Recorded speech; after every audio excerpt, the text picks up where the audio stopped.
बिस्मिल्लाहिर्रहमानिर्रहीम। अस्सलाम वालेकुम नाज़रीन, मैं अहमद फ़वाद हूँ और आप मेरा यूट्यूब चैनल देख रहे हैं। नाज़रीन, आज के व्लॉग में दो बड़ी अहम ख़बरें हैं जो मैंने आपके साथ शेयर करनी है। एक ख़बर तो ये कि जो इस वक्त हुकूमत और पाकिस्तान तहरीक इंसाफ के दरमियान ब्रेक थ्रू और मुज़ाकरात हुए हैं, इन मुज़ाकरात की अंदरूनी कहानी क्या है, कैसे इमरान खान साहब ने सारी जो बाजी है वो पलटी है और इन मुज़ाकरात में पाकिस्तान तहरीक इंसाफ की कौमी असम्बली में वापसी और फिर उसके बाद बलूचिस्तान और सिंध असम्बली की तहलील के साथ कौमी असम्बली की भी तहलील और फिर जुलाई में पूरे मुल्क में इंतखाबात के हवाले से क्या कुछ डिस्कशन हुई, क्या मामलात कुछ तय हुए, इस पर कुछ तफसीलात हैं। एक तो ये मैं आपके साथ शेयर करूँगा। दूसरे नंबर पर नाज़रीन, शहबाज शरीफ ने आज एतमाद का वोट हासिल किया है। इस एतमाद के वोट के ऊपर भी कुछ शकूक व शबहात हैं। क्या गेम खेली गई इस एतमाद के वोट में, इस पर भी कुछ तफसीलात हैं, वो भी आज की व्लॉग में आपके साथ में शेयर करूँगा। सबसे पहले तो नाज़रीन आपको बताता चलूँ, जो ये मुज़ाकरात हुए हैं हकूमती जो इत्तेहादी जमातें हैं तमाम और पाकिस्तान तहरीक इंसाफ के दरमियान, इसमें मौलाना फजल रहमान मौजूद नहीं थे और उन्होंने टोटली इनकार किया है मुज़ाकरात करने से। तो बहरहाल मौलाना फजल रहमान के हवाले से तो मैं पहले बता चुका हूँ कि वो मुसलसल कह रहे हैं कि कोई मुज़ाकरात हमने नहीं करने और उनका तो ये मानना है कि हम 2 साल असम्बलियाँ आगे लेकर जाएँ और इसी तरह से हुकूमत हमारे पास रहे, क्योंकि अगर इलेक्शंस हो जाते हैं तो किसी भी सूरत में उनके पास कुछ भी नहीं बचने जा रहा। इस वजह से वो मुज़ाकरात के हामी नहीं हैं और काफ़ी कोशिशें उनकी जानिब से की गई कि मुस्लिम लीग नून जो है वो किसी तरीके से उनके साथ मिल जाए, लेकिन बिल आखिर चूँकि सुप्रीम कोर्ट ऑफ पाकिस्तान का फ़ैसला भी मौजूद था और आज जो प्रोसीडिंग जो हेयरिंग हुई सुप्रीम कोर्ट ऑफ पाकिस्तान में, लास्ट व्लॉग मैंने आपको उसकी डिटेल बताई कि चीफ़ जस्टिस पाकिस्तान ने ये कह दिया कि ठीक है, हम कोई डेडलाइन कोई टाइमलाइन नहीं देते, मुज़ाकरात का नहीं कहते और आइन और कानून के तहत जो हुक्म है वो जारी कर देते हैं। तो इसके साथ ही शहबाज के ऊपर जो एक नाअहली की तलवार थी वो अब कन्फर्म हो गई थी कि वो चलने जा रही है, तो मजबूरन मुज़ाकरात की मेज़ के ऊपर इन्हें बैठना ही था। तो बहरहाल ये मुज़ाकरात का आज आगाज़ हो गया है। मौलाना फजल रहमान इसमें शामिल जो है वो नहीं हुए माफ़ कीजिएगा। इसके अलावा जो मुज़ाकराती कमेटी थी उस कमेटी के हवाले से भी आपको बताता चलूँ कि इसमें शामिल कौन कौन था और इससे आपको मालूम हो पाएगा कि किस लेवल पर जो संजीदगी का आलम है वो दोनों में मौजूद है और वाकई जो मेंबरान थे इनमें वो संजीदा मेंबरान ही थे। पाकिस्तान तहरीक इंसाफ की जानिब से फवाद चौधरी, शाह महमूद कुरैशी और अली ज़फ़र जो थे बैरिस्टर अली ज़फ़र, वो पाकिस्तान तहरीक इंसाफ की तरफ से मुज़ाकराती कमेटी में शामिल थे। इमरान खान साहब ने 3 रुकनी मुज़ाकराती कमेटी बनाई थी और ये आज पार्लियामेंट में गई। दूसरी तरफ जो हुकूमती इत्तेहाद हैं इनकी तरफ से इसहाक डार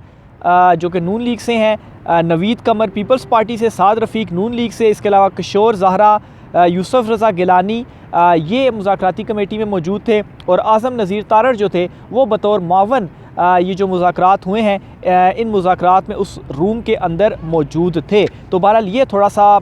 पीछे का बैकग्राउंड था जो मैंने आपके सामने रखा और अब मैं आता हूँ कि मुज़ाकरात इनके दरमियान जो हुए और इन मुज़ाकरात में 3 अहम जो शराइत हैं वो पाकिस्तान तहरीक इंसाफ ने रखी हैं, उसके ऊपर रद्द-ए-अमल क्या आया वो भी आपके साथ मैं शेयर करता हूँ। बहरहाल पहले बताता चलूँ कि 3 शराइत पाकिस्तान तहरीक इंसाफ ने क्या रखी हैं।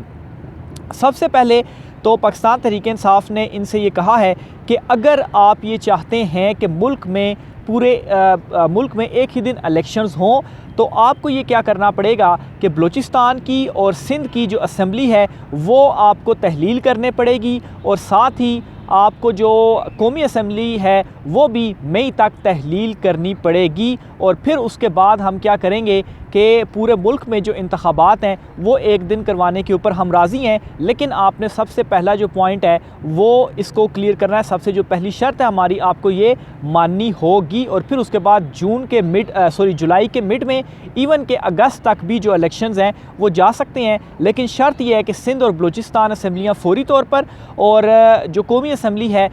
वो मई तक तहलील कर दी जाए। और मई में इस वजह से इसमें फिर दूसरी शर्त के साथ ये अटैच है कि आइनी तरमीम करने के लिए हम रेडी हो जाएंगे, यानी कि पाकिस्तान तहरीक इंसाफ को फिर आपको साथ ही पार्लियामेंट में वापस आने देना होगा। पाकिस्तान तहरीक इंसाफ के इस्तीफ़े वापस होंगे, पाकिस्तान तहरीक इंसाफ कौमी असम्बली में वापस आएगी और फिर उसके बाद एक बार के लिए हम ये आइनी तरमीम कर देंगे कि पंजाब और KP के जो इलेक्शंस हैं वो 90 दिन से ज़्यादा ऊपर आप ले जा सकते हैं। एक मरतबा ये आइनी तरमीम सिर्फ इस मरतबा के लिए हम आपके साथ बैठ के करने के लिए तैयार हो जाएंगे और फिर उसके बाद आपको कौमी असम्बली तहलील करना पड़ेगी, लेकिन उससे पहले बलूचिस्तान और सिंध की जो असम्बलियाँ हैं वो तहलील होनी चाहिए। दूसरी शर्त थी और इसी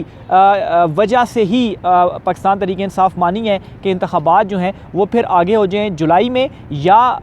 अगस्त में भी जो इंतखाबात हैं वो जा सकते हैं। लेकिन अगर ये चीज़ पूरी हो जाए, गारंटी मिल जाए, तो फिर उसके बाद जुलाई या इवन के अगस्त में मामलात इलेक्शंस के जा सकते हैं। तीसरी जो सबसे अहम जो पाकिस्तान तहरीक इंसाफ की जो शर्त थी वो इंतखाबात के हवाले से ही थी। उसमें यह तय हुआ कि पहले तो जुलाई के मिड में ठीक है, लेकिन बिलफ़र्ज़ कोई मसला होता है या मिड में आप नहीं चाहते तो या जिस तरह से ईद है, और ये भी आप जहन में रखें कि बार बार चूँकि एक्टिव भी हुए थे सिराजुल हक साहब और वो बार बार ये कह रहे थे कि बड़ी ईद के बाद इंतखाबात हो जाए, तो बड़ी ईद के बाद जुलाई का मिड ही बनता है, तो बहरहाल फिर भी बीच में पीछे छुट्टियां आ रही हैं और फिर इसके बाद शायद हो सकता है थोड़ा सा ज़्यादा वक्त ले लिया जाए। लेकिन तीसरी शर्त के तौर पर फिर उन्होंने कहा है कि अगर ये सारी चीज़ें चूँकि एक दूसरे से इंटरलिंक है तो उस सूरत में अगस्त में भी हम इलेक्शन के लिए जाने के लिए तैयार हैं। तो ये 3 इंपॉर्टेंट शराइत थी जो पाकिस्तान तहरीक इंसाफ ने इनके आगे रखी हैं। अब इन शराइत में निगरान हुकूमत के हवाले से कोई जो शर्त थी वो सामने नहीं आई, लेकिन ज़ाहिर सी बात है अगर सारी असम्बली तहलील हो जाती हैं तो फिर ज़ाहिर सी बात है निगरान हुकूमतें वही रहेंगी और फिर आइनी तरमीम भी हो जाएगी, तो फिर इस लिहाज से निगरान हुकूमतें अगस्त तक रहेंगी और फिर अगस्त में पूरे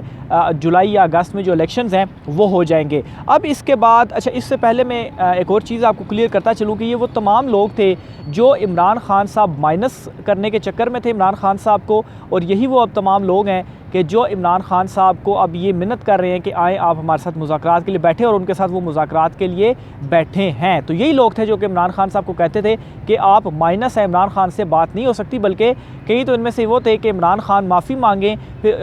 पूरी कौम से और फिर उसके बाद हम उनके साथ मुज़ाकरात के लिए बैठेंगे। तो ये उनका मुतकब्बराना सा जो रवैया था, बहरहाल आज इन्हें इमरान खान साहब के साथ मुज़ाकरात के लिए बैठना पड़ा। तो बहरहाल इसके रिएक्शन में ये चीज़ सामने आई है कि जो यूसुफ गिलानी ने इसके ऊपर बयान भी दिया है कि वो कल तमाम जो उनकी हुकूमती इत्तेहादी जमातें हैं उनसे मुशावरत करेंगी, फिर उसके बाद कल 3 बजे दोबारा जो मुज़ाकरात हैं वो दोनों जमातों दोनों पार्टीज़ के दरमियान होंगे और उसमें मज़ीद वाज़े करके पाकिस्तान तहरीक इंसाफ जो अपने शराइत हैं वो रखेंगी और दूसरी तरफ से हुकूमत भी रखेगी और फिर उसके बाद किसी एक पॉइंट के ऊपर आया जाएगा। तो ये नाज़रीन आज मुज़ाकरात के हवाले से कुछ चीज़ें जो है वो सामने आई हैं जो उसकी अंदरूनी कहानी है। दूसरी तरफ शहबाज शरीफ ने आज एतमाद का वोट हासिल किया है और 180 वोट शहबाज शरीफ कामयाब हुए हैं कौमी असम्बली से हासिल करने में। अब ये 180 वोट उन्होंने हासिल कैसे किए हैं, इसके ऊपर फवाद चौधरी साहब का एक ट्वीट है,